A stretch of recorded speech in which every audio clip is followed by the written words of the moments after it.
How to find Venmo transaction history. Hello everybody. In order to do that, you may follow up this method.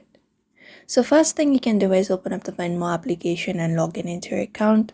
And once you are logged in, you should be finding this interface. Now from the given interface, you should be finding the Me tab. Go to the Me tab in the bottom right corner. After tapping on Me tab, you need to select Settings and choose Statements. After doing so, here you will be finding date range according to your transaction history. So go ahead and tap on the current month and year drop down and select the desired year and month.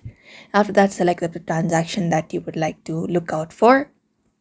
And once that is done, you can view your transaction history on the Venmo and even download it as a CSV file. So we have payment method, transaction details, everything given here. All you gotta do is follow up the steps in order to view your Venmo transaction history. So that's it for now. You may follow up this method. I hope this video was helpful. Give it a thumbs up and subscribe for more tips and tutorials, and we will see you on the next video.